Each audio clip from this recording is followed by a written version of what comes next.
Hey there, so I've recorded this video twice already, once without video and once without sound, so I'm going to try and do it correctly this time.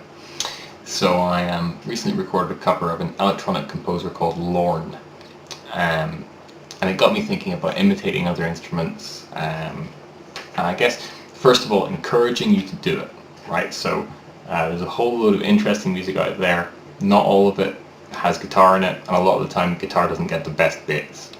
So it's a really good idea to listen to other instruments and try and work out how to play them. So this actually has a really long history, because the guitar as an instrument is quite flexible, right? So we don't have the same kind of control over single notes that a violin player or a saxophone player does. And we don't have the same kind of control over chords that a pianist does. But we can kind of do an okay job of almost everything, which is really cool. So it might be difficult to learn things for other instruments, but you're probably going to be able to get something you're satisfied with in the end. And this has a really long history. So a lot of really iconic guitar players, part of what shaped their style is borrowing quite liberally from other instruments and then moving that to the guitar and developing their own sound around that. So Yngwie Malmsteen imitates the violin a lot. Alan Holdsworth, he wanted a saxophone when he was a kid, but his family couldn't afford it, so he learned to play like a saxophone player on the guitar, which was pretty tricky. And even Tommy Emmanuel, he calls his style of guitar playing piano style, right? So the really advanced way he's able to play lots of different parts and get the dynamics just right, for him, he thinks of that as imitating another instrument. And obviously he does some stuff that sounds like a harp as well, which is pretty awesome. So one of the really distinctive things about the guitar that you're going to have to think about when you're imitating other instruments, and it's a good idea to think about anyway, is the overall shape of your notes. So if you think about it, the way a note works on guitar is there's an initial click as the pick hits the string. The note then kind of blooms, gets as loud as it's ever going to get very quickly, and then shrinks away gradually as the string loses energy. So all of that is quite distinctive to the guitar. So the first thing you can work on is the start of your notes. So like obviously if you're playing heavy metal you hit the strings harder, but there's some other things as well, like if you think about it, like rakes are a way of enhancing that initial attack, making it more obvious. Now, for me, I'm really interested in reducing that initial attack. So like Alan Holdsworth, right?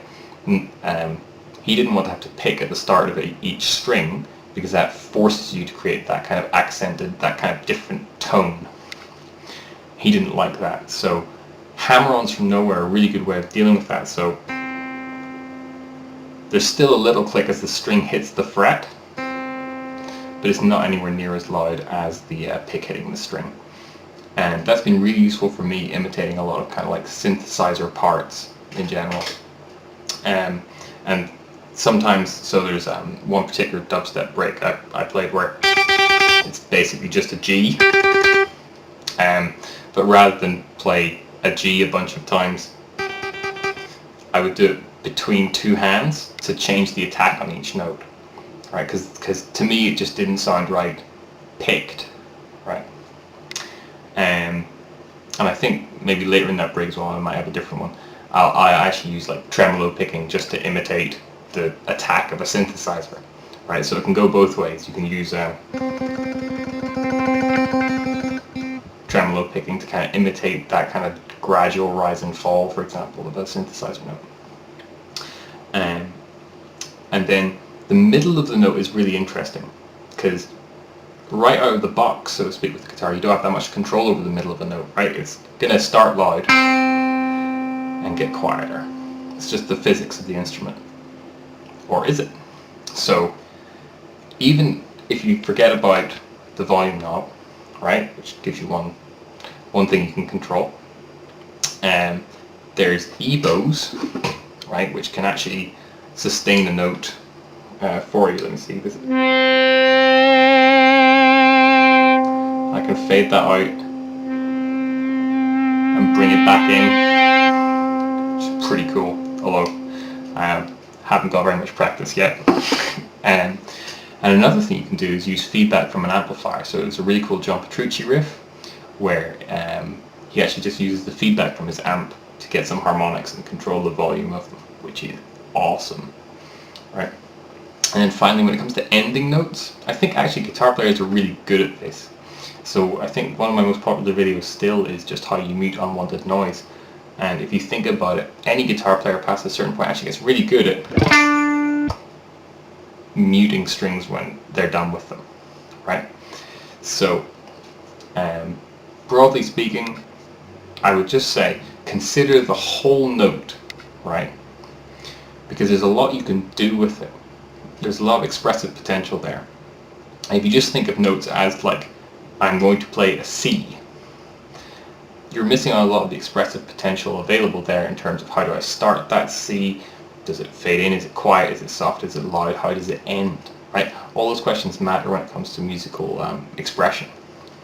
And then also, obviously, I'd like to suggest you try and imitate other instruments' parts that you like, right? It doesn't even have to be like anything complicated. It could be the vocal line in a pop song. It can be kind of like trying to do like a funk strumming version of a drum fill. But just to get you thinking and exploring new musical space. Okay, I hope you had fun with that.